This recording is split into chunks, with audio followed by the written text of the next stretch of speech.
Boa noite, eu me chamo Paulo Ricardo, sou estagiário do Laboratório Tecnologia de Produtos de Origem Animal do Instituto Federal Catarinense Campus Concórdia. Nessa noite, a palestra vai ser sobre inspeção de pescado com a médica veterinária Renata Miranda. Tenham todos uma boa palestra.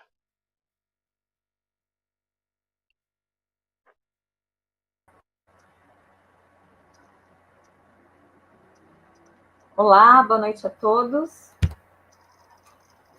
Obrigada pelo convite, pessoal. Eu espero que seja uma noite muito produtiva. E vamos iniciar, então, a nossa palestra.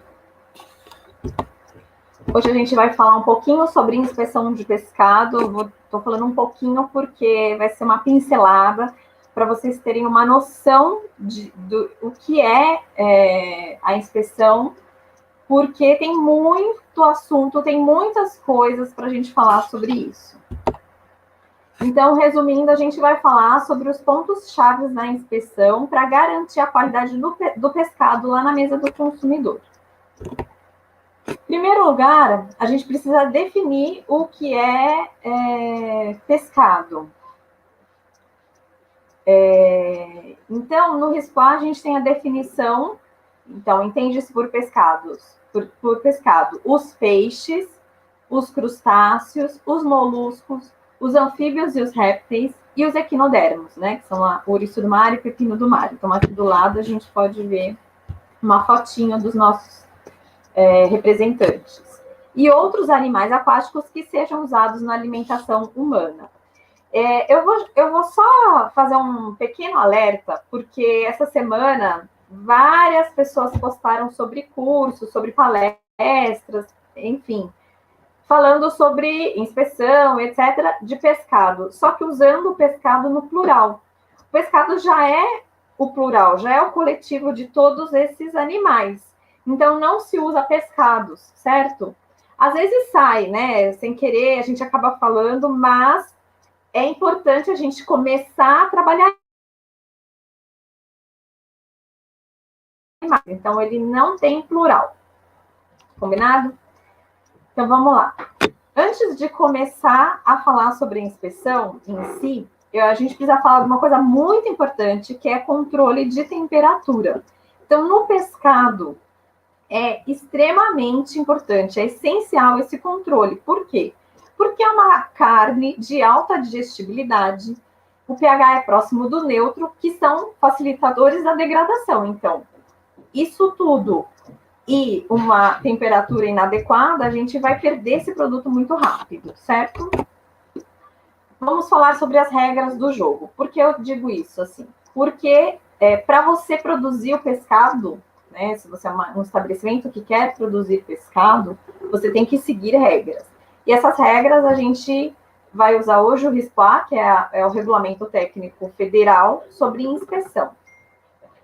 No artigo 205, ele fala sobre as obrigações das indústrias, né? E o que deve acontecer. Então, o pescado, todo pescado proveniente de uma fonte produtora, ele não pode ser destinado direto para o consumo.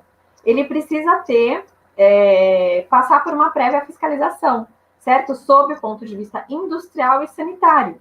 Então, ele precisa sofrer um processo de lavagem, ele precisa sofrer a inspeção. E é obrigatória essa lavagem. Então, está lá no artigo dizendo que essa lavagem ela precisa ser feita para eliminar sujidades e a microbiota superficial desse pescado. Algumas obrigações dos estabelecimentos, e eu vou reforçá-las porque elas foram escritas agora, estão fresquinhas. O nosso RISPA, ele sofreu um monte de alteração. A gente teve um novo RISPA em 2017, onde ele foi totalmente mudado e ele virou um novo decreto, né? E aí, depois depois de 50 anos que a gente teve esse novo decreto, o 9.013 de 2017, teve já algumas pequenas alterações, mas agora em outubro a gente teve uma alteração gigantesca, tantas que nem a gente pode chamar realmente de um novo RESPA, porque nem são só alterações, porque foram muitos artigos que foram retirados, outros alterados e outros inseridos. E um deles, inclusive, são esses aqui que eu vou falar agora para vocês sobre pescado, que diz sobre as obrigações das indústrias, dos estabelecimentos. Então, o estabelecimento ele tem que garantir a identidade, a qualidade e a rastreabilidade desse pescado, desde a hora que ele sai lá da obtenção da matéria-prima, da produção, até a recepção no estabelecimento, incluindo o transporte desse produto. E quando ele receber esse produto de uma produção primária, ou seja, lá do pescador, lá do aquicultor, ele precisa cuidar desse fornecedor. Então, ele tem que ter o cadastro desse produtor, ele tem que ter o cadastro das embarcações. Ele é responsável pela implementação de programas de melhoria de qualidade nesses locais, né, tanto nos produtores quanto nas embarcações. E tem que ter esse cuidado com a educação continuada dos fornecedores. Então, ele tem que ter isso dentro do programa de autocontrole dele e ele tem que cobrar isso dos fornecedores e tem que ter essa relação direta com o fornecedor do pescado dele. Caso ele use um local intermediário. O que é esse local intermediário? Quando o barco ele chega do mar, a maioria das vezes os peixes estão lá no convés do barco, né? E ele não está em caixa com gelo ainda. Então, ele precisa sair desse barco, ser colocado numa caixa com gelo para chegar até o estabelecimento. Antes dessa determinação, desse artigo, tinha-se muitos problemas em se saber se esse estabelecimento intermediário, ele tinha que ter CIF, mas era muito complicado esses estabelecimentos terem o CIF. Então, ficava uma coisa meio clandestina, ali, meio sem regras. E agora não, agora tem regra. Você pode ter um estabelecimento intermediário, um local intermediário, que não tem o registro no CIF, mas ele tem que ter um regulamento, ele tem que estar registrado lá na prefeitura, ele tem que ter autorização para funcionamento, e ele tem que seguir regras, e essas regras, elas também têm que ser acompanhadas pela empresa que está comprando. Então, tem que estar lá no programa de autocontrole da indústria que está comprando o produto, que esse local intermediário segue as regras de controle de higiene, certo? E aí, esse local, ele só pode fazer o processo de lavagem, né? Qualificação ali, separação, a classificação dos peixes. Então, de repente, chega peixes de vários tamanhos ou várias espécies, ele pode sofrer essa separação ali e colocar na caixa e gelo. Nada além disso, certo? Ele não pode ter nenhuma outra... sofrer nenhum outro processo de evisceração, filetagem, nada disso. Ele é simplesmente uma parada e tem que ter todos os controles de higiene. E os controles que a indústria tem que fazer, quais são eles? Ele tem que ter análises sensoriais, tem que ter indicador de frescor, controle de estamina nas espécies formadoras, controle de biotoxinas, que são perigosas para a saúde humana, e controle de parasitas. Então, esses controles, geralmente, são feitos no recebimento, né, na hora do recebimento do pescado, né, onde você avalia o que está sendo recebido. Análises sensoriais. Quais são essas análises, né? Cor, odor, textura e sabor. Então, tanto do pescado que está chegando, do caminhão, enfim. Aqui a gente fala de sabor, né? Ah, mas eu vou experimentar o peixe. Quando se fala de sabor, é pela questão daquele sabor de terra, que às vezes as pessoas reclamam, peixe de rio tem gosto de barro, né? Peixe de criação de água doce. Por que isso? Isso é uma consequência da qualidade da água. Uma água que não tem qualidade, que pode ter uma produção de algas, e algas que produzem uma substância chamada geosmina, ela pode acarretar esse gosto no peixe. Então, as empresas que prezam por qualidade do seu produto, elas fazem esse teste que chama off-flavor, que é pegar abre o peixe, tira um pedaço do filé, faz um cozimento em micro-ondas e faz realmente o teste. Então, deixa lá alguns minutos no micro-ondas com um prato em cima, né, fechado. A hora que termina o cozimento, você abre, sente o odor e experimenta. Então, nesse teste, você vai descobrir se esse peixe tem esse off-flavor ou não. Os indicadores de frescor. Os indicadores de frescor, a gente usa um método que chama método de índice de qualidade, o MIC, que é ou CREAM, que é um método muito objetivo. Ele foi desenvolvido já há alguns anos, mas agora aqui que os estabelecimentos estão utilizando com maior afinco, assim, porque antes alguns usavam, outros não, mas agora é uma coisa que está sendo cobrada. Então, está lá dizendo que a empresa precisa ter esse controle. Então, é um score. Nesse método, você tem ele foi primeiramente desenvolvido na Austrália, justamente por causa da dificuldade de se determinar o frescor. Então, com esse método, qualquer pessoa com um mínimo de treinamento consegue qualificar um peixe em fresco ou não. Então, você vai fazer avaliação de olhos, pele, escamas, brânquias, odor e textura, certo? E a pontuação, ela vai, se chama uma pontuação de demérito, ou seja, quanto maior a pontuação, pior vai estar o frescor do pescado, certo? E o ideal é que você faça um estudo para cada espécie. Por quê? Porque cada uma tem a sua particularidade. Então, por exemplo, tem um peixe que chama até Maria Mole. Ele tem a musculatura mais flácida, mais amolecida. Então, é característica dele ter esse tipo de musculatura. Tem algum outro peixe que, na despesca, ele pode sofrer com a pressão, o afundamento dos olhos. Então, é um peixe que o olho não vai ter tanta importância. E cor, textura. Então, o ideal é que se faça um questionário, né? A gente vai ver agora, para cada pescado. Vocês podem consultar esse método lá no manual da Embrapa. Tem um manual bem legal de 2011, muito interessante. Eu vou mostrar para vocês aqui uma tabela desse manual. Ele está fazendo um esquema de avaliação do carapau. Então, aqui, vocês podem ver, ó, aspecto geral, pigmentação, avaliação, né? Se está bem iridescente, brilhante, eu não vou dar nenhum ponto, 0, tá ótimo. Ah, não, tá menos viva, mas ainda tá brilhante, então vai já ter um pontinho.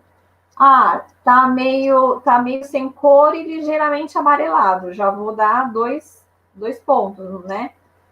Então, quanto maior a quantidade de pontos, menor a qualidade do meu peixe, e aí isso vai fazer com que eu classifique esse peixe para consumível ou não, se eu vou direcionar ele para algum tipo de tratamento, e dessa forma eu consigo trabalhar melhor com esse peixe e ter menos perdas.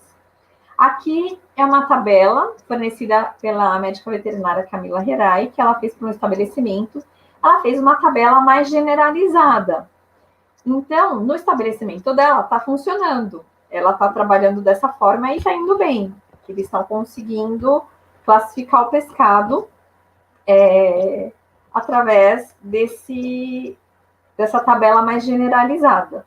Talvez, para o futuro, ela tenha que repensar um pouco para determinadas espécies, mas, como geralmente a maioria das espécies se encaixam aqui, eles estão usando essa, certo? Então, aqui ele há, mais uma vez, aspectos gerais, coloração, escama, consistência, muco, odor, olhos e brânquias. Aqui a gente tem algumas fotos, também fornecida pela... Essa é outra Camila, a Camila Shinosaka. Tá vendo aqui as guelras, né, as brancas, mais amarronzadas. Aqui, no caso, temos um muco mais amarelado, né? Você vê que tem uma pele, a coloração da pele nem tá, né? É que na foto tá um pouco difícil, mas parece que tá um pouco mais opaca e a gente já tá com um pouco de produção de muco. Aqui a gente tem a pescada com muco amarelado. E aqui é uma foto de conteúdo gastrointestinal, ou seja, o pescado estava com o abdômen abaulado, mas abaulado é um pescado de aquicultura, e aí não foi feito o jejum adequadamente. Aqui, ó, a pescada também, o olho bem opaco, a coloração da pele já está menos brilhante, né? E um pouco amarelada. Aqui dá para ver um pouco mais. Aqui elas estão soltando as escamas. Então, vocês podem ver Chikawa, perdão, não é Shimozaki, é Chikawa. Eu tenho 2 Camilas aqui me ajudando com as fotos. E aí, aqui já está soltando as escamas. Então, aqui como eu vou classificar? O olho já está bem opaco. Então, praticamente é um 2 aí. As brancas eu já não sei te dizer, né? Porque a gente não está vendo a foto aqui. Talvez aqui dê para ver um pouquinho, né? Que tá um pouco de muco. Soltando escama. Então, vocês vão vendo que a pontuação vai descendo e esse peixe vai me levando para uma não aceitação do lote. Aqui nós temos uma foto de uma cavalinha bem bonita, né? Essa tá, olha, olhos brilhantes, pele brilhante, né? Tá bem bonita. Então, essa passa com louvor, certo? Nenhum pontinho. Aqui, mais peixes com baixo índice de frescor. Então, a gente tem aqui um olho avermelhado, muco bem amarelado. Aqui, ó, as escamas já não estão muito aparecendo, parece que, né, já se soltaram. O olho também, né? Então, vocês estão vendo que aqui é um atum, também com olhos bem opacos e já afundados, com amarelado na pele, né? Você já começa a ver que a pele começa a alterar a cor, ficar despigmentada. Então, já são sinais de que o peixe já está perdendo frescor. Muitas vezes eu tenho um peixe que ainda pode ser consumido, mas porém eu não consigo dar tempo de prateleira suficiente para eu comercializar. Então, também é um problema receber esse tipo de pescado no estabelecimento. Por isso eu tenho que ter saber o meu padrão, para saber qual é a pontuação que eu posso aceitar para não ter problema com esse produto depois. O terceiro controle que a indústria tem que ter é o controle de estamina, né, nas espécies formadoras. Então, o que é essa estamina? Então, os peixes que têm uma alta quantidade de histidina, que são aminoácidos na musculatura, né? Essa histidina, juntamente com a presença de bactérias, então, o crescimento bacteriano, ela vai fazer o quê? Ela vai degradar esse aminoácido e vai formar a estamina. Então, é um aminoácido que está lá no músculo, bonitinho, é inerente do peixe, mas a presença da bactéria que degrada essa histidina vai formar estamina. Por isso, lembra que eu falei lá no começo que a temperatura é extremamente importante. Porque se eu tiver baixas temperaturas, menos de 4,4 graus, eu consigo controlar esse crescimento bacteriano. Porém, se eu não controlar, eu vou correr o risco de ter estamina. Quais são os principais formadores? Eu vou falar primeiro os nomes dos peixes para vocês gravarem com mais facilidade, mas aqui está escrito os nomes das famílias, tá? Então, atum é um peixe muito consumido e bem conhecido. Bonito, talvez não seja tão conhecido. A cavala. Tiravira talvez também não seja tão conhecido, né, tão popular. Pomatomo, dourado também é bem conhecido. olho de boi, o arenque, a sardinha é super conhecida, então são peixes, e a anchova. Então são peixes extremamente conhecidos, que a gente consome bastante, que podem ter o risco de formação de histamina. Então, por isso eu tenho que ter esse controle.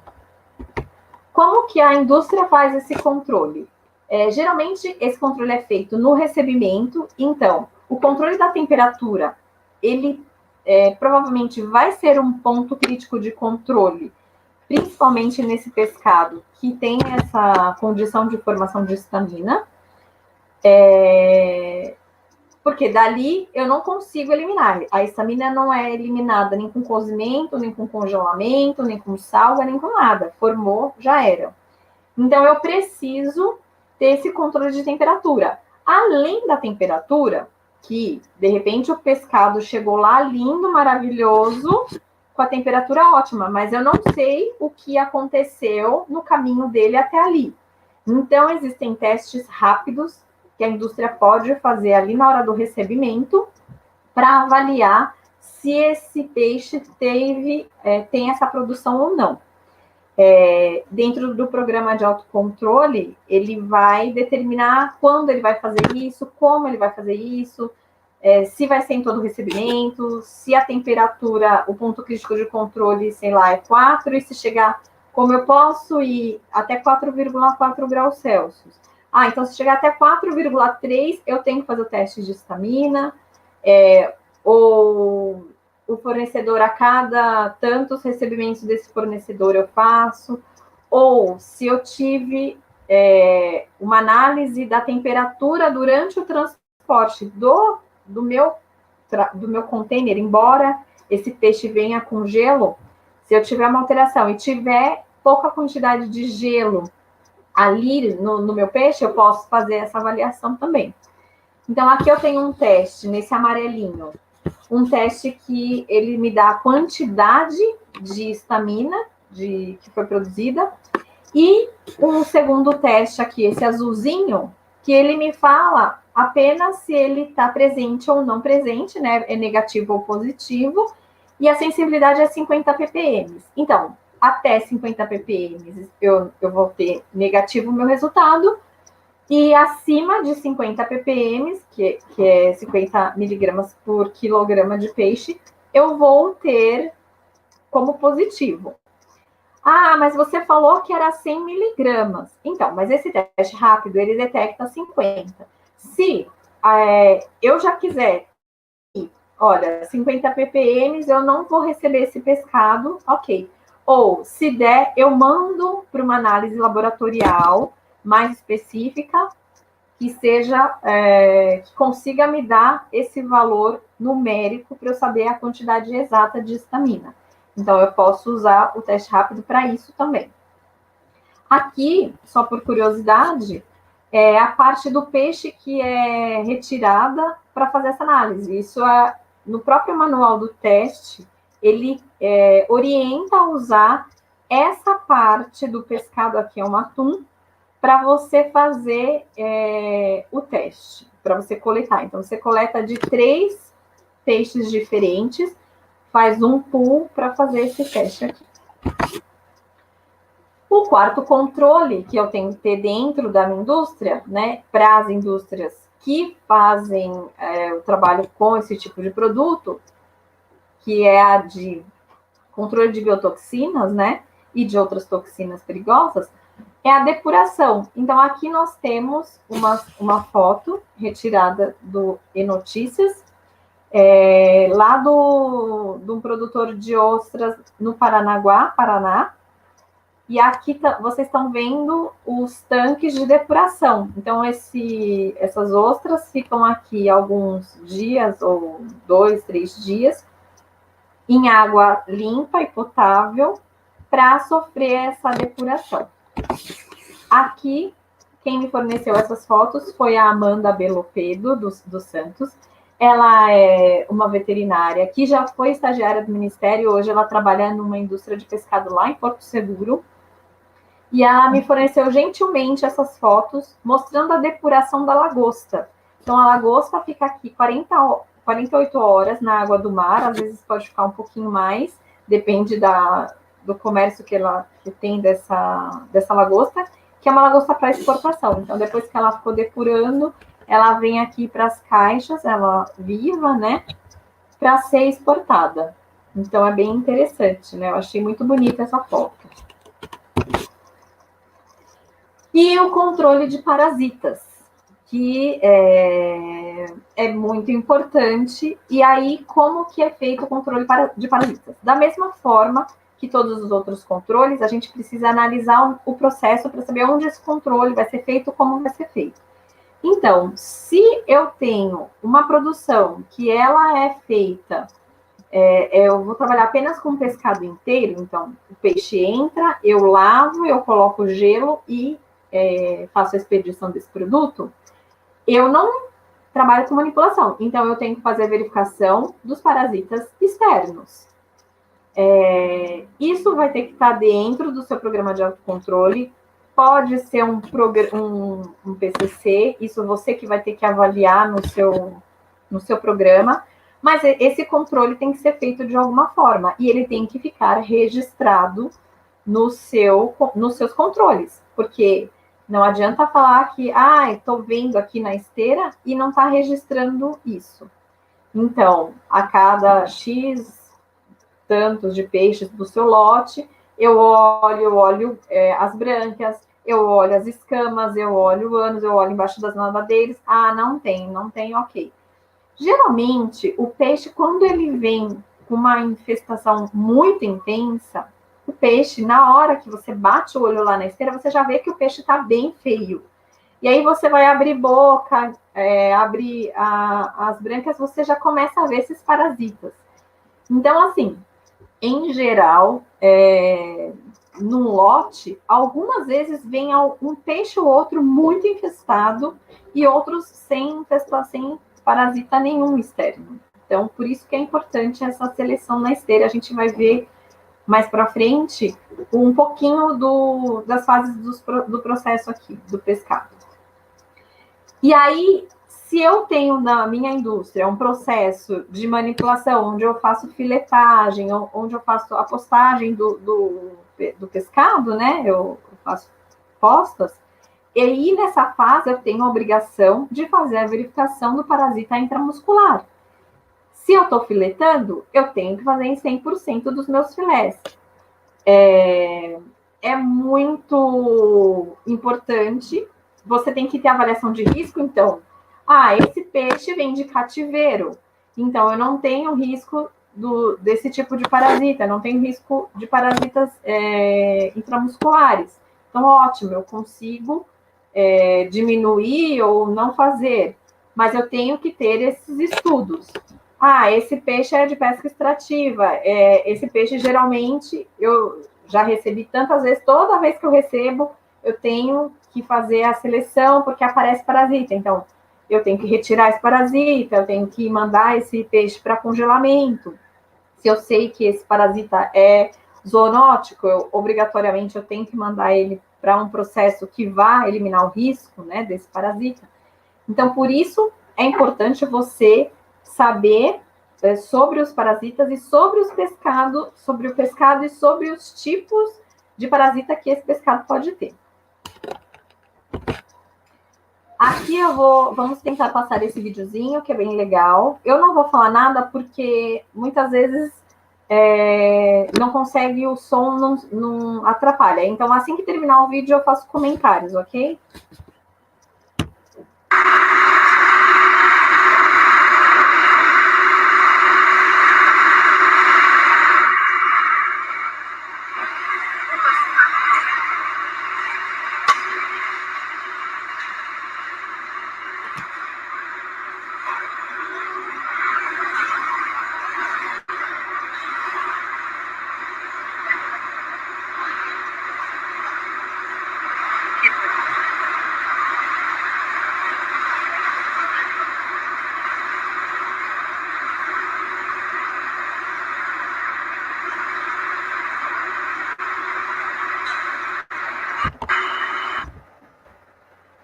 Bom, então vocês viram, aquele parasita é um estrongilídeo, ele está no perimísio do pescado, aquele peixe é um xarel, Nesse lote especificamente, praticamente todos os peixes que a gente abriu, ele estava com essa infestação, e esse ainda era um dos que estavam menos infestados. Então, todos os peixes que a gente abria no dorso dele e na parte ventral, perdão, bem perto ali do perimísio, você encontrava esse estrondilídeo. Não é um parasita zoonótico, porém ele tem um aspecto repugnante. Nesse caso, o que poderia ser feito? Esse peixe, ao invés de ser comercializado inteiro, né, correndo o risco do consumidor encontrar esse parasita, ele poderia ter sido encaminhado para uma filetagem para você retirar e congelamento para garantir que não ia ter nenhum parasita vivo ali, e você teria a condição de fazer uma verificação melhor da musculatura para ter certeza que esse parasita não ia estar lá no meio da musculatura. Então, para isso acontecer, para você ter esse direcionamento dentro da indústria, você tem que já ter um certo contato com estabelecimentos que façam esse tipo de processamento, né, que consigam ter esse processamento para eliminar esse risco, para você não perder esse peixe. E também, se chegar ao ponto de ser repugnante e não ter o que fazer, aí sim é descarte, não tem, infelizmente, não temos o que fazer, né? Aqui eu vou mostrar para vocês 4 fotos, essas 3 aqui que são em mesa de luz branca. Então, lá, quando a gente está com peixe fresco, geralmente é até mais fácil você conseguir visualizar parasita sem nenhum utensílio, sem nenhum equipamento. Porém, quando a gente tem o peixe salgado e o peixe congelado, que eu descongelo para fazer a verificação, tem alguns utensílios que ajudam muito a gente, que é a mesa de luz branca ou candle table, que é uma placa de vidro ou de um acrílico, né, semi-fosco, que a gente fala, com uma luz embaixo, e essa luz passa através do filé e eu consigo enxergar, como a gente está vendo aqui. Como a gente vê o negatoscópio? É exatamente isso. É um negatoscópio que é chamado de candle table, que é uma mesa de luz, que a gente consegue visualizar através dos filés. E aqui a gente tem um peixe salgado, né, chamado zarbo, e a gente tem uma infestação intensa aqui. Vocês podem observar essas manchinhas. Todas essas manchinhas são parasitas. Nesse caso, é um anisakídeo. Então, a gente pode ver que a parte da ventral ali do filé, da parte visceral, né, da peça, tem uma infestação intensa.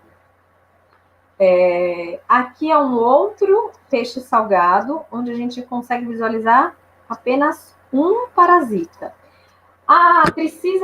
Olha, na minha experiência, não precisei dessalgar, nem lavar essas peças para conseguir visualizar esses parasitas. Simplesmente, eu coloquei na mesa de luz branca e eu consegui visualizar. Então, é bem interessante por isso, porque eu não preciso nem perder o meu produto para fazer essa verificação. Já no peixe congelado é um pouco mais complicado, porque daí para eu fazer a minha análise, que nessa fase aqui a gente está falando talvez de uma reinspeção, tá? Então, quando o filé ainda está fresco, eu não preciso descongelar. Então, eu só passo na candle table e eu posso verificar esses parasitas. Então, aqui vocês estão vendo uma pontinha, também é um anisakídeo. E esse é um filé que eu estou vendo na luz negra. Então, na luz negra, o parasita ele fica um pouco mais brilhante. Então, eu consigo visualizar. Eu confesso que no começo eu achava que a luz negra era mais fácil de visualizar. Só que chega uma hora que seu olho fica tão treinado que você acaba enxergando na luz branca também. Mas eu acabo sempre dando uma confirmada com a luz negra. Nos pontos que eu encontro de parasita, às vezes tá difícil ali para ficar abrindo, fuçando, então você passar na luz negra, você já vê que brilhou, aí você vai lá cutucar para tirar o parasita. Então, são materiais bem interessantes. Agora eu vou falar para vocês, então a gente já viu aí o que a gente deve verificar, e agora eu vou falar para vocês algumas coisas que influenciam na qualidade desse pescado, certo? Então, o tipo de pesca vai influenciar bastante. Se a pesca é extrativa, né, então eu vou ter artesanal e industrial, e dentro dessas pescas eu tenho vários tipos. Por exemplo, espinhel fixo ou de fundo, que são como se fossem varinhas de pescar. Então, eu tenho vários anzóis colocados, e aí eu vou pescando. Essa pesca, o problema dela, nesse caso, que a gente teria que ter uma atenção maior, seria no tempo de pesca. Por quê? De repente, eu pesquei o primeiro peixe num determinado momento e muito tempo depois, o último peixe foi pescado. Então, eu deixo lá esse espinhel X horas e o primeiro, sei lá, eu deixo 5 horas o espinhel lá. E aí, o primeiro peixe, logo no primeiro minuto, já foi pescado e o último peixe, praticamente, no último minuto, foi pescado. Então, eu vou ter muita diferença entre os dois peixes. Então, por isso, a gente tem que ter essa atenção aí nesse tipo de pesca. Na pesca de rede, no caso, essa rede é fixa. Aqui a gente vai ter o problema maior seria na pesca incidental de outras espécies, né? Mas aqui, não, você tem que saber que você pode ter esse risco de... Então, vai ter que ter talvez, um olhar mais cuidadoso na hora de selecionar esse pescado, em relação a tamanho, etc. E a pesca de arrasto, né? Aqui, no caso, arrasto duplo. Também tem arrasto simples, mas esse, no caso, é um arrasto duplo. Nesse tipo de pesca, eu vou puxando e arrastando realmente para fazer a pesca de peixes mais profundos, que vivem em lugares mais profundos, né? Essa modalidade, o maior problema que a gente ouve sobre ela é em relação ao meio ambiente, a destruição ambiental que ela causa. Então, talvez a gente precise repensar sobre esse tipo de pesca e avaliar aí como é que poderia ser melhor, né? Então, aí a gente tem esse problema e também o risco de pesca incidental desse peixe. Outras espécies que a gente não gostaria de pescar, né? Ou até mesmo mamíferos. Aqui a gente tem fotos de pescas. Aqui a gente tem uma pesca bem artesanal, o senhorzinho lá na sua canoa, jogando a rede, aqui um grupo de pescadores, e aqui uma pesca bem industrial, você vê um barco equipado, pessoal bem equipado, né, peixes maiores, barcos enormes, né, aqui a gente tem as redes, provavelmente era de arrasto. Então, as diferenças entre os tipos de pesca. Esse barco aqui, talvez eu consiga ter gelo e eu consiga trazer esse pescado mais rápido e com maior frescor, menos riscos. Esse daqui, talvez ele pesque mais rápido, fique menos tempo no mar, mas aí eu já não tenho a condição de gelo. Quanto tempo esse pescador vai demorar para sair daí e chegar até o local de fazer essa inspeção, ou até mesmo, na maioria das vezes, pode ser que ele queira fornecer esse pescado em mercados ou direto em feiras, sem sofrer inspeção. Então, eu tenho que ter esses cuidados. E o outro processo, que não seria pesca, seria a aquicultura, que, na verdade, a gente faz uma despesca desse peixe. E aí, nesse caso, a qualidade do pescado vai depender da qualidade da água, do manejo, da qualidade da ração, do jejum pré-abate, que eu faço desse processo. E eu tenho 2 tipos de aquicultura, no tanque rede e no tanque escavado. No tanque rede, eu posso utilizar águas de rio, lagoas, do próprio mar, de hidrelétricas. Então, nesse caso, eu vou ter uma delimitação de uma rede, então o peixe tem menos espaço e pode sofrer um estresse maior, No caso das tilápias, por exemplo, a gente vai ter o peixe que vem de tanque-rede um pouco mais escuro e mais longilíneo do que o peixe do tanque escavado, que eu tenho mais espaço, o animal tem menos estresse. Então, a pele dessa tilápia é um pouco mais clara. No caso do tanque escavado, a gente tem que ter cuidados como a troca dessa água, arroçoamento, né? Porque daí é diferente de um rio que a água vai levando, né? Eu vou ter ali a decantação daquele resíduo, então eu tenho que saber quanto estou arroçoando para não contaminar a minha água, e eu tenho que saber o fluxo dessa água, oxigenação, enfim. Tem esses cuidados. Aqui, olha, a foto de tanque rede, então, num rio, né? A gente está usando aqui. Inclusive, se o pessoal que está trabalhando, e é uma área em grande crescimento, de uso de hidrelétricas, desse tipo de água, e isso precisa de uma concessão do Estado. Então, até para isso, os produtores têm lutado, ido atrás, para conseguir ampliar a criação de pescado nessas áreas, ter maior produtividade.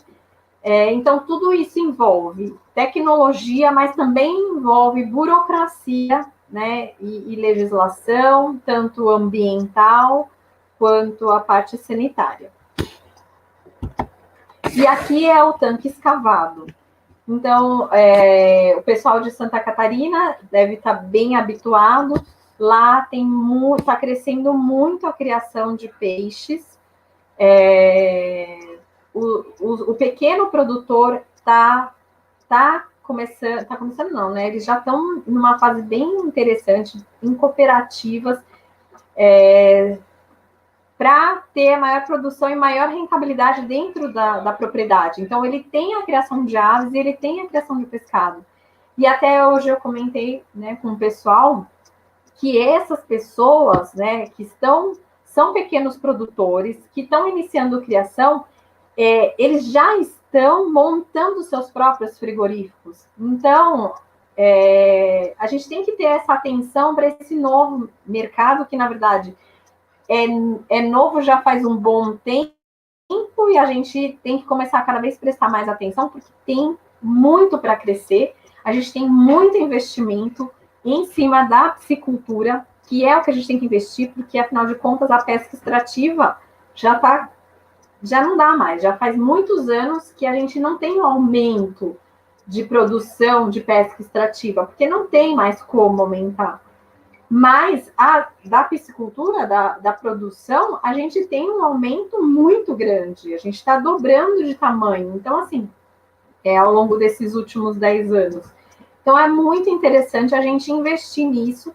E o pessoal aí, recém-formado, ou que está começando a pensar nesse assunto com carinho, porque é uma área que precisa de gente que entenda, porque a gente precisa de alta tecnologia para alta produção, né, de produção e qualidade. Então, por isso que é importante esse estudo aí. Aqui a comparação que eu falei para vocês da tilápia do tanque rede e do tanque escavado. Um peixe é melhor que o outro? Não, eu não posso dizer que a qualidade de um é melhor que o outro. Porém, eu tenho que saber essa diferença para eu não colocar, na hora que eu for vender esse pescado, eu colocar esses dois peixes na mesma gôndola, colocar no mesmo lugar, porque as pessoas vão comparar. E aí, se eu comparo, quando o consumidor tem como comparar, eu quero mais claro, porque está menos manchado, acho que deve ser melhor. E aí ele deixa de consumir o outro peixe, né? Sendo que o outro peixe também é ótimo. Ou talvez eu tenha que pensar, não, esse daqui eu vou filetar e esse daqui eu vou vender inteiro. Então, dentro da minha produção, eu também tenho que pensar nessas possibilidades. A Luciana que me cedeu essa foto bem interessante. Bom, então, os fatores que podem influenciar na qualidade, a gente viu, pode ser que tenham mais, né? Mas eu quis falar os principais para vocês, principalmente da pesca, que é uma um tema que agora está sendo mais comentado, mas assim, era pouco comentado sobre esse tipo.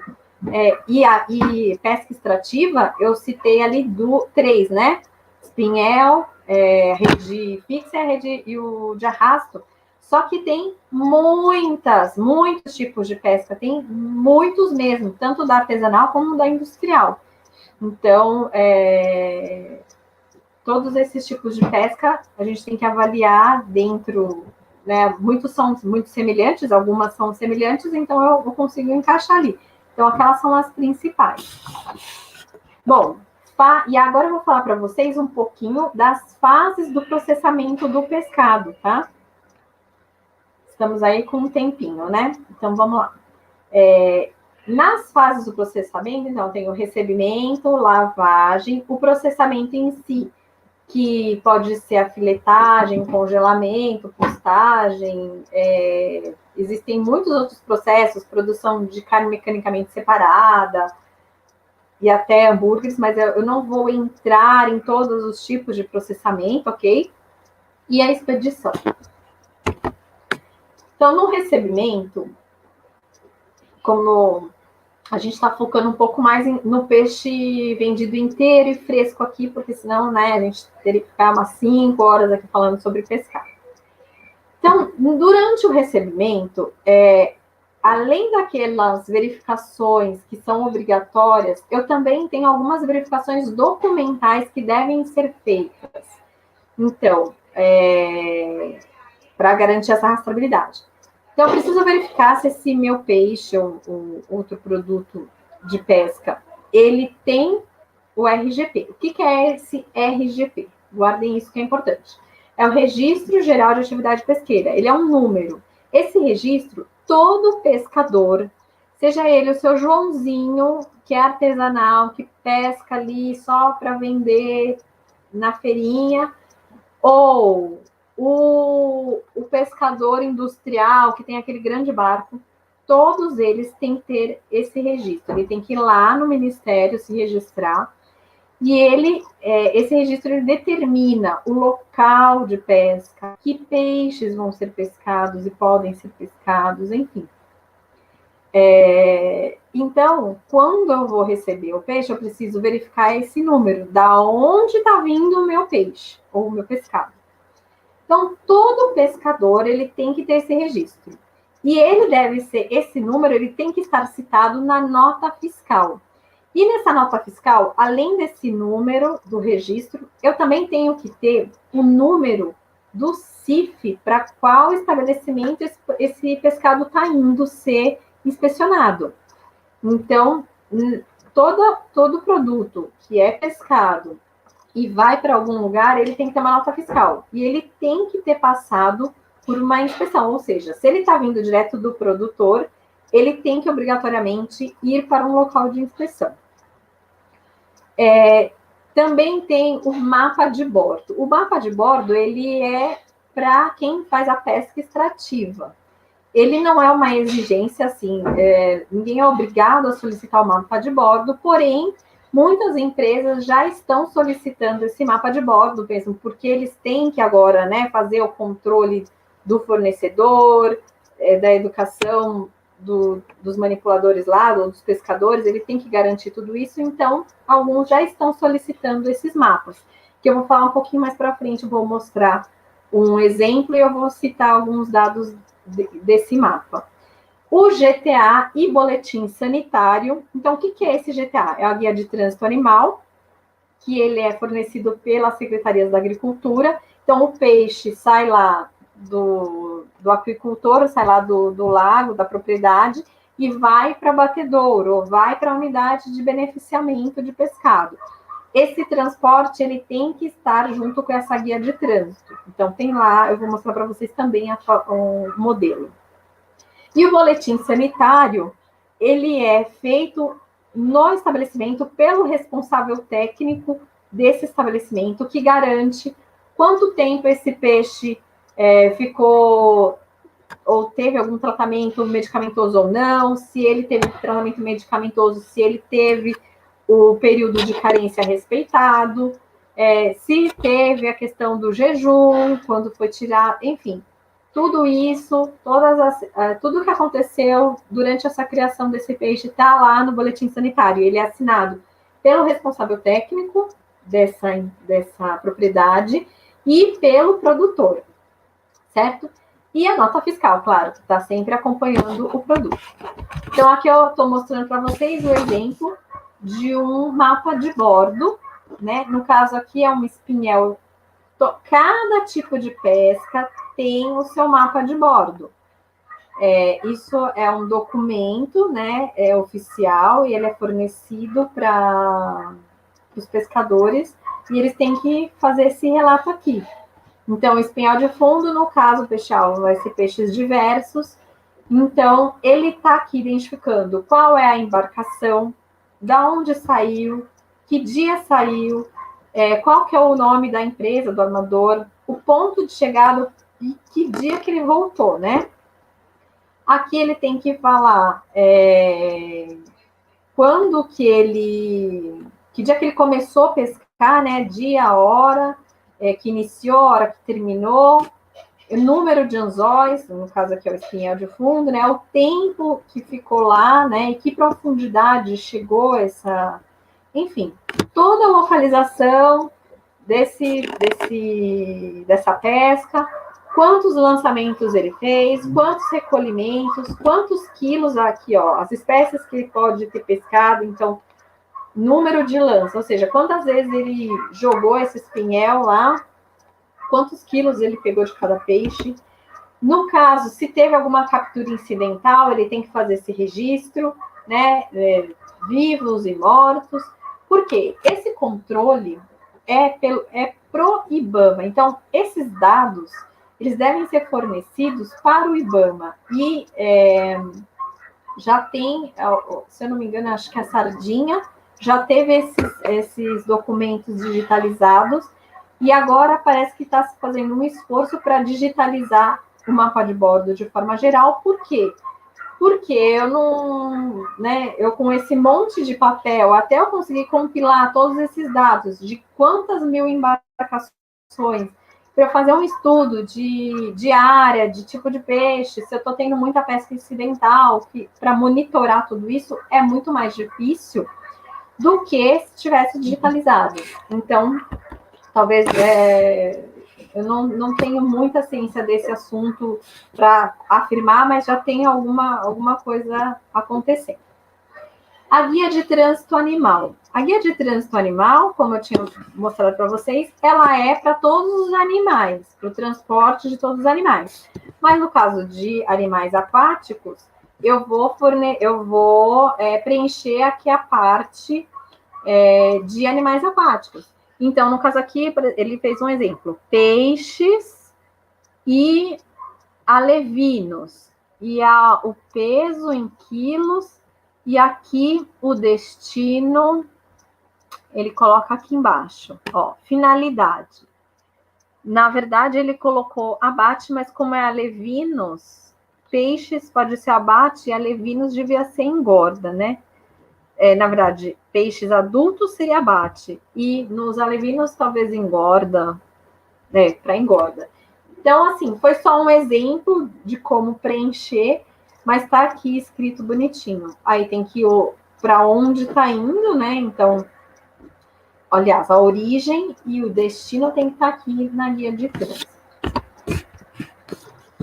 Bom, recebimento. No recebimento, então, eu fiz todo esse controle documental, como a gente já falou lá no começo, agora eu vou repetir algumas coisas, mas é bom que fixa aí na cabeça da gente, né? Então, lá no recebimento, eu vou verificar. Verifiquei toda a documentação, ok, eu posso receber.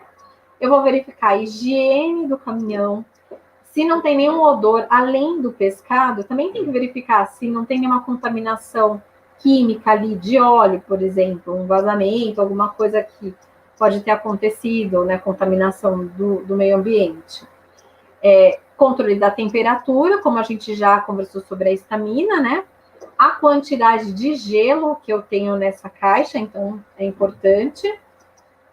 E o tamanho do pescado, que deve ser de acordo com a solicitação comercial e também de acordo com o tamanho mínimo autorizado pelo IBAMA. Por quê? Porque alguns peixes, se eu pescar ele muito pequeno, eu vou atrapalhar o processo de crescimento, de reprodução dele no meio ambiente e vou ter cada vez menos peixe. Então, isso também é importante, a gente deixar esse peixe ter o crescimento ali do tamanho ideal. E a conferência da espécie, por quê? Porque algumas espécies têm o período de defeso. Como eu vou mostrar para vocês mais para frente, tem uma tabelinha do IBAMA sobre isso, falando que de todo o pescado e as fases e os períodos de defesa dele. Esse período é o período em que o peixe, ou pescado, perdão, né? Não é só o peixe, a gente tem camarão, por exemplo, ele pode ser pescado, ele não pode ser pescado porque ele está em uma fase de reprodução, certo? E esse defeso, ele pode ser dividido em regiões, então, determinada região, porque é ali que aquele animal ali vai fazer a reprodução dele, ele não pode pescar. Em outro lugar, eu posso. Então, por isso, é extremamente importante eu saber o RGP, saber consultar e saber onde esse peixe foi pescado, ou esse camarão foi pescado, para eu ter certeza que eu posso receber, porque se eu receber, eu estou sendo cúmplice, eu também posso sofrer as consequências legais de estar recebendo um pescado que não poderia. Aqui eu estou colocando o exemplo da sardinha laje, né, para vocês verem a diferenciação aqui da espécie. Então, a laje, ela tem essa anteninha, ela tem o abdômen um pouco mais avalado, e aí ela tem um menor valor que a sardinha verdadeira. Só que vamos supor que a sardinha verdadeira esteja em período de defeso. E aí o cara pescou. E o que ele vai fazer com aquele monte de sardinha? Ele vai vender como laje. Então, ele vai chegar lá e falar, olha, tem uma sardinha laje, você quer comprar? Ah, laje eu posso receber, a verdadeira não. Se eu não sei identificar a espécie ou não presto atenção, vem misturado, eu posso estar comprando, mesmo que por preço de laje, um produto até melhor, só que eu não poderia estar fazendo isso porque eu estou de defeso. Então, por isso é importante eu também saber identificar as espécies logo no recebimento. Daí eu recebi, muito bem, ótimo, a gente vai fazer a lavagem do pescado. Essa lavagem aqui é em forma de tanque, tem alguns lugares que é em forma de, como se fosse um tumbler, é um tanque fechado que fica rodando como se fosse um... como é que fala aquele de cimento? Não fugiu o nome agora. E aí ele fica ali lavando e sobe na esteira. Nesse caso, depois que lavou, passa por uma esteira que faz a seleção do pescado ali, depois vai para o processamento, seja ele para a caixa com gelo para ser expedido inteiro ou para a área de produção para evisceração e postagem, filetagem. Então, dali para frente segue o processo. Então, eu tenho, antes da lavagem, aqui nessa área suja, e depois que eu lavei o pescado, eu vou entrar para a área de processamento, que é a área limpa. Aqui eu tenho também foto cedida pela Camila Hirai, de um tanque sem nenhum pescado, para vocês verem, né? Então, aqui tem uma esteira lá dentro que vai subindo e vai levando o peixe aqui para cima. Então, ele cai aqui na água, lavado. Essa água, geralmente, ela é hiperclorada, de 2 a 5 ppm, embora na legislação não tenha mais essa obrigação descrita, apenas a água tem que ser potável. Porém, pela experiência, as empresas preferem dessa forma porque tem uma melhor limpeza e diminuição mais adequada da microbiota. Então, aqui na esteira, a gente faz as verificações de seleção do peixe, lembrando que a inspeção do pescado, nesses casos, ela é feita pela empresa, então tem que ter gente qualificada para isso.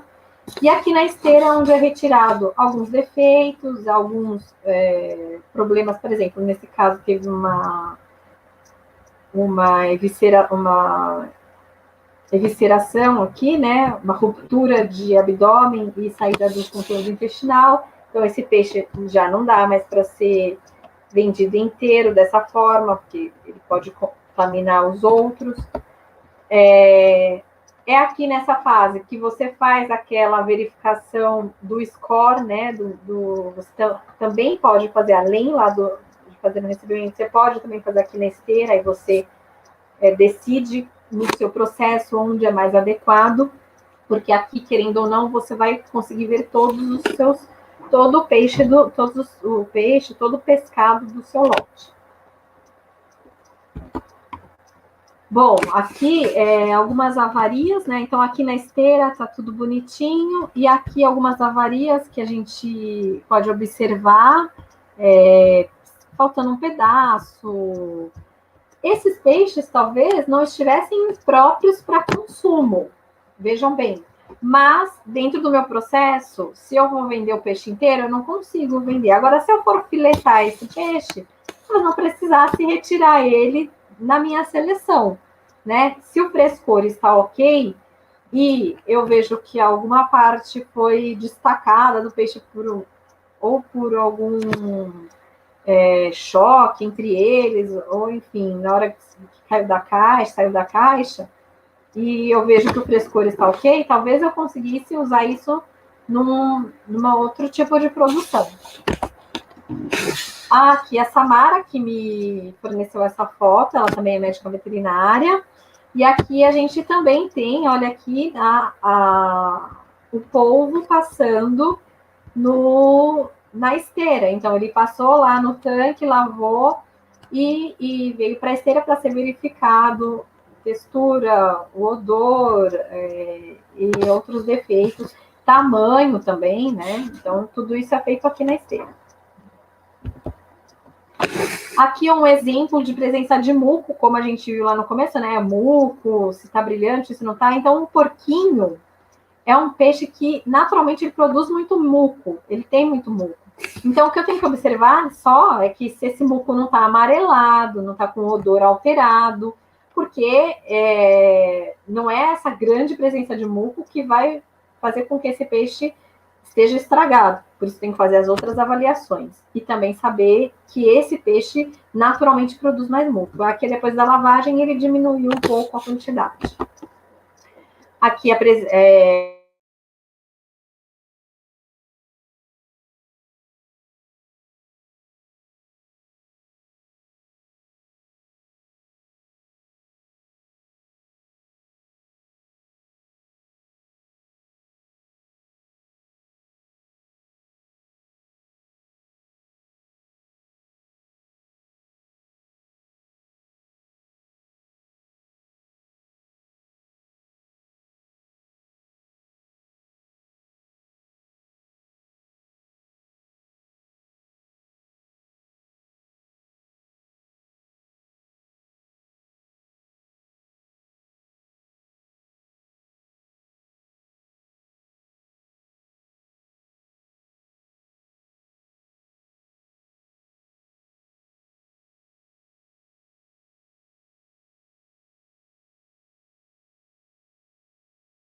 tivemos um problema técnico aqui.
Então, pessoal, aconteceu um probleminha técnico. A palestrante caiu. Peço 5 minutos de paciência de vocês. Já estamos resolvendo, beleza? Obrigado.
Voltou. Agora funcionou.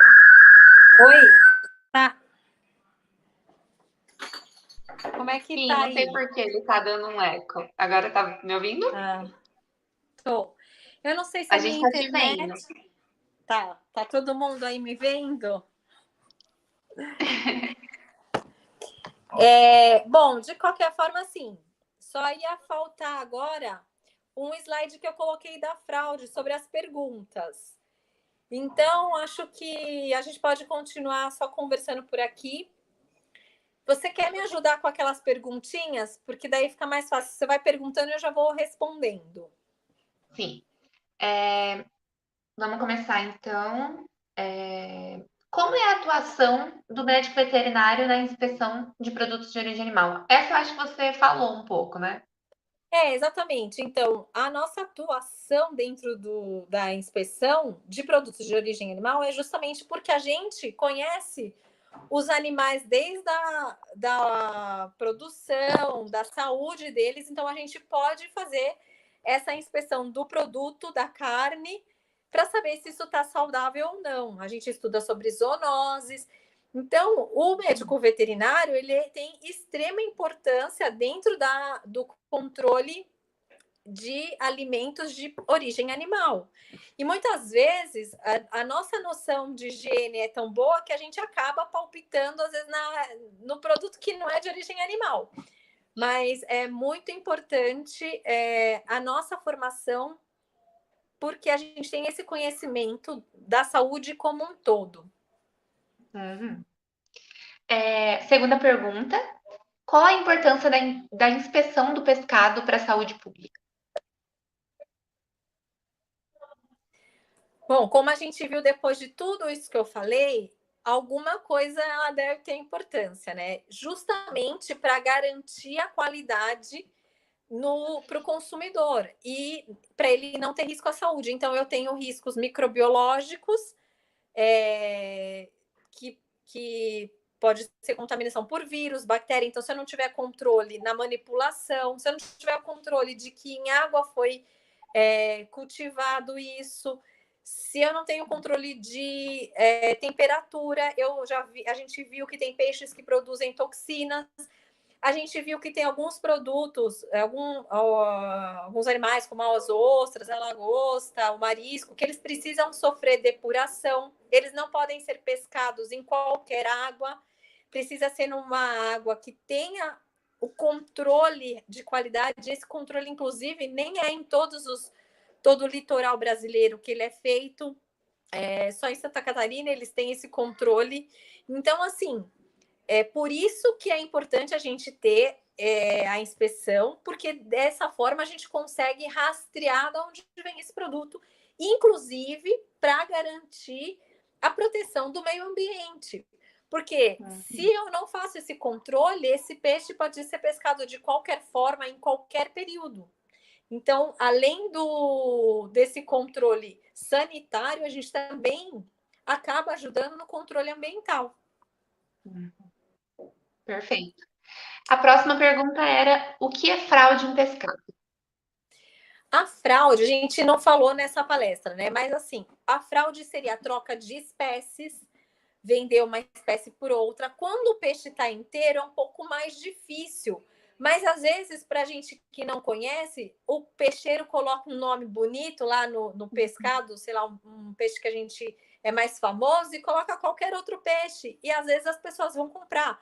Ou coloca uma origem de um litoral que a gente sabe que é mais limpo, do litoral norte de São Paulo e não do litoral sul. Então, assim, ele pode ter esse tipo de fraude, como também do filé, que a gente vai ter mais dificuldade ainda para fazer essa verificação, não que seja impossível, né? Mas porque ele tem um peixe de menor valor e ele quer vender por um de maior valor. Além da troca de espécies, também pode ser adição de água. Então, eu posso colocar mais água. A gente tem no congelamento uma autorização para fazer um glaze. O que é isso? É colocar uma camada de gelo no peixe como se fosse uma proteção, uma embalagem. Só que isso tem um limite. Eu posso colocar até 12%. E isso tem que estar descrito. Eu não tenho que comprar essa água.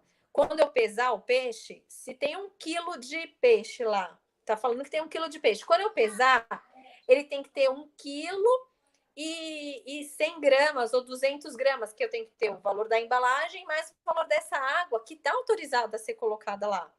Além disso, então eu posso colocar mais água do que eu deveria e não declarar na embalagem. Além disso, tem as substâncias que eu posso usar, né? Que eu poderia usar no glaze, por exemplo, um tripolifosfato, que eu posso usar na água do glaze, desse glaseamento que eu vou fazer, mas eu não posso colocar dentro do peixe. E tem algumas pessoas que ou tambleiam essa água com essa substância para fazer o peixe aumentar de volume e absorver mais água. Então, essas são as fraudes que a gente pode ter aí no pescado. Sim. Essa aqui você já respondeu, da preocupação da inspeção. Qual o papel do fornecedor na cadeia de um pescado de qualidade?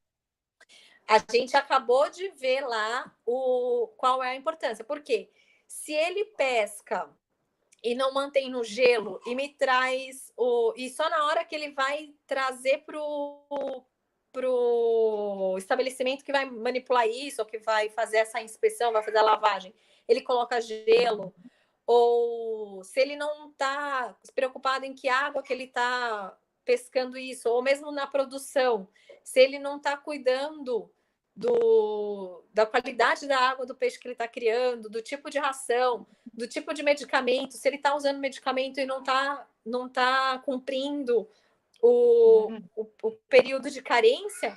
Então, toda a primeira parte é muito importante. Então, ele tem uma grande importância na qualidade do pescado, né? Assim como o colaborador, né? Que é a nossa próxima pergunta. Qual o papel do colaborador, funcionário, na obtenção de um pescado de qualidade? Aí pensando na indústria, né? Então, qual que é a função dele ou a importância do funcionário? É total, porque ele tem que estar comprometido, ele tem que ser treinado, ele tem que saber o que ele está fazendo, ele tem que saber o porquê. Eu sempre falo isso, assim, o que eu mais ouvi dentro da indústria, quando eu entrava para fazer... Entrava não, né? Que agora a gente está nessa pandemia, não está entrando muito, enfim. Mas quando a gente entra na empresa, na indústria, para fazer uma fiscalização, a primeira coisa que você vê que eles estão meio que se arrumando e tal... mas por que você não pode fazer isso? O CIF falou que não pode. Então, a maioria das vezes, ao invés da qualidade orientar, olha, você não pode colocar a mão porque você vai levar uma contaminação bacteriana que vai diminuir a qualidade do produto, pode ter uma contaminação. Não. O CIF disse que não pode. Olha, o CIF vai entrar e vai ver você. Não é para fazer. Então, não fala por quê para a pessoa. Então, a pessoa, ela acha que ela não pode fazer aquilo só porque a Renata vai entrar aqui e vai ver. E não é isso. Ela tem que saber o porquê. Então, é sempre importante você valorizar a sua mão de obra, para ele saber o que ele está fazendo, e ele saber a importância dele nisso tudo, né? Então, ele entender todo o ciclo e ter essa valorização. Então, por isso a gente tem que treinar e motivar todas as pessoas da nossa cadeia de produção, desde o produtor lá, do pescador, até o cara que faz a expedição do peixe, porque se ele não... Ele vai colocar a caixa de peixe lá no caminhão e tá sem gelo, e ele não fala, porque não era obrigação dele. Ele só tem a obrigação de colocar a caixa dentro do caminhão. Era o fulano lá de dentro que tinha que ter colocado o gelo.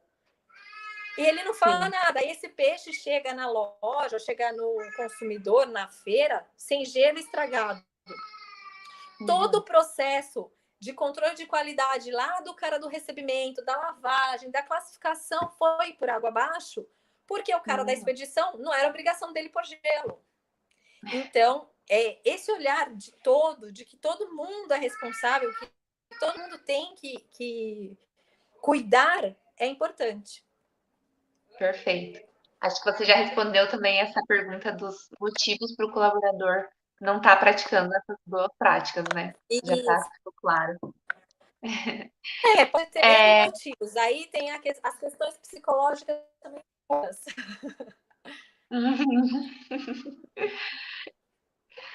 A próxima é: qual a vantagem de comprar um pescado que passa por alguma inspeção? Acho que já essa você respondeu também. Acho que deu para convencer, né? Essa ficou claro. A gente tem uma pergunta sobre fraude de substituição de espécie. Qual é a importância? É muito comum? É super comum e não é uma coisa só no Brasil, né? A gente fala, é aqui, não.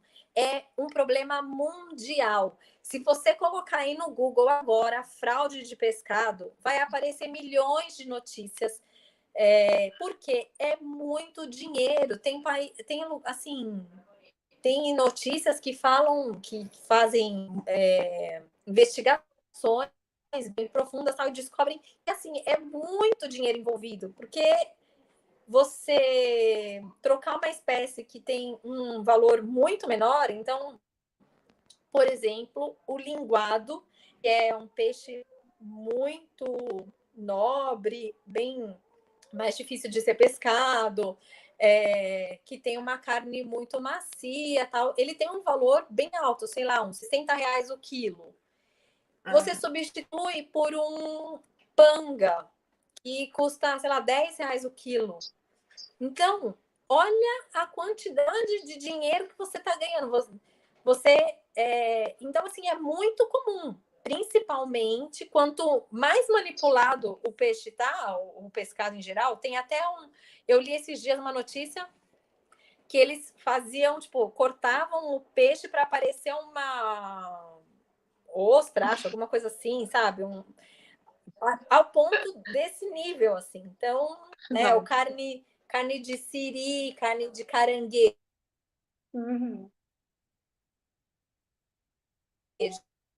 que vai falar que era de siri, de caranguejo? Então, esse tipo de fraude é muito comum.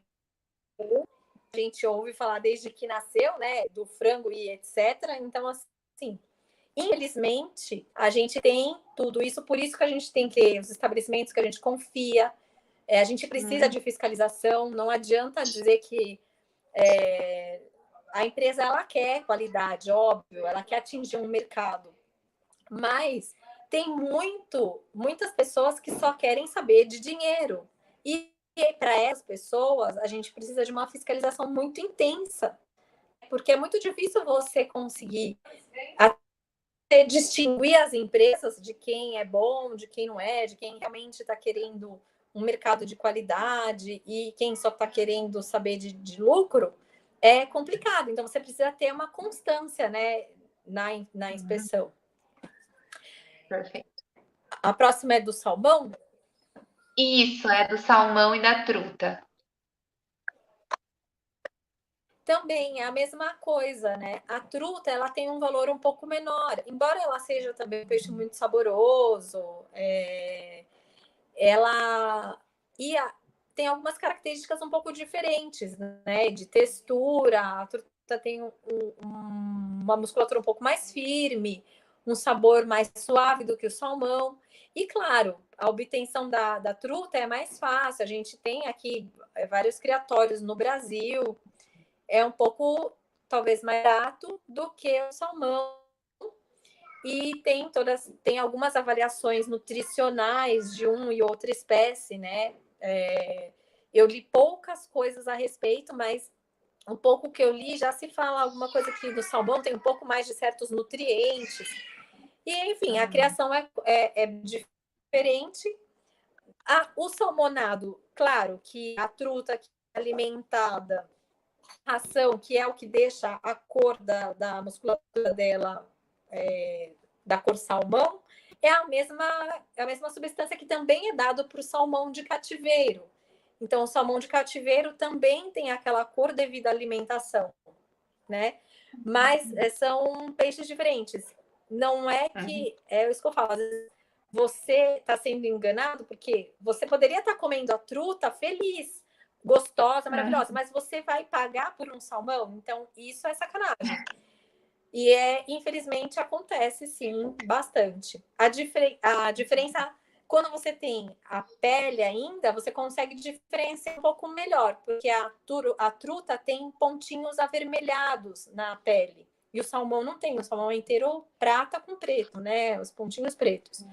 Mas depois que você tira a pele, cabeça, nadadeira, que você só tem o músculo em cima do sashimi, do sushi ainda, fica mais difícil ainda, né? Com certeza. Acho que isso já entra na nossa próxima pergunta, que é em relação a DTA, existe perigo em pratos com peixes crus?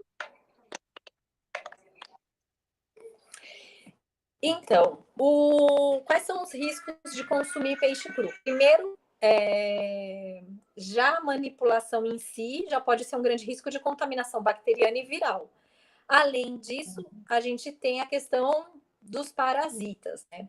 Quando a gente fala em parasitas, daí, se a gente for falar em peixes que são de criação, já é mais difícil você ter o parasita, porque dentro da criação você não consegue completar o ciclo total do parasita, então você não vai ter esse risco. Mas se for um peixe de pesca extrativa, você começa a aumentar o seu risco e a chance de ter algum parasita que pode ser zoonótico na musculatura. Para isso, bastava congelar que você eliminava o risco de parasita. Então, eu acredito, inclusive algumas cidades de outros países e acho que, se eu não me engano, no Rio Grande do Sul me falaram que já é obrigatório o congelamento de peixe para consumo cru.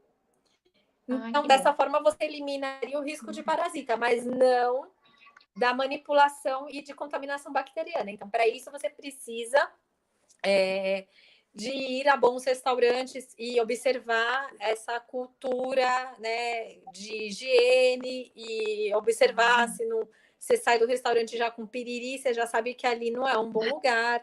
Então, tem todas essas coisas que a gente tem que observar.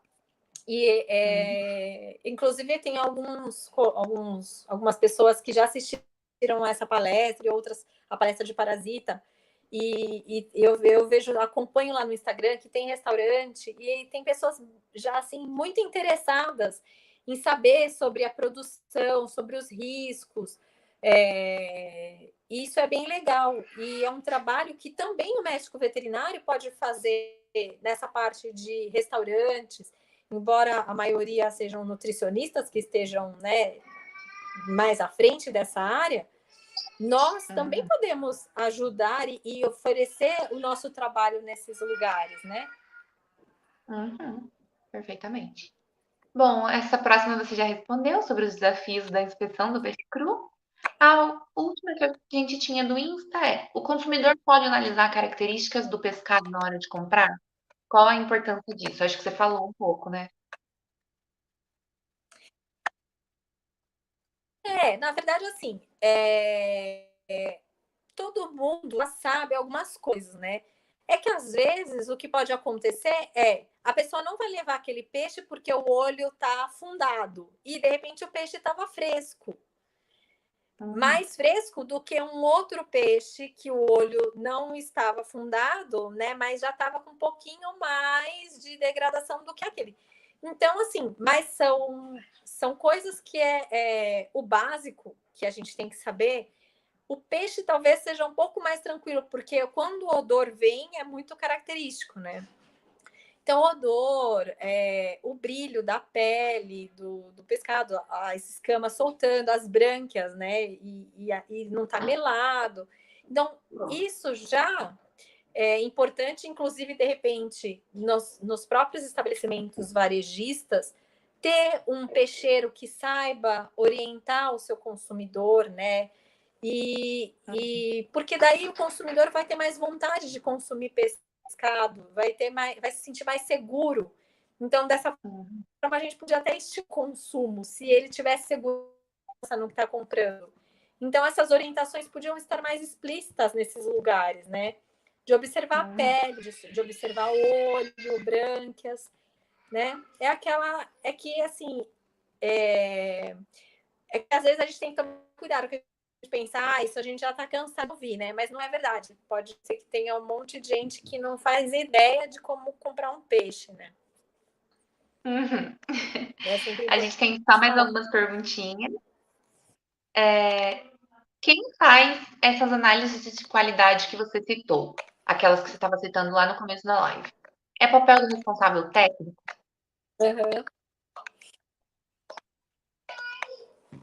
O responsável técnico, ele geralmente ele faz o programa de autocontrole, ele descreve tudo isso, mas ele não está no 100% do tempo dentro da planta e ele tem alguns funcionários treinados. Então, geralmente essas coisas são feitas pela equipe de controle de qualidade.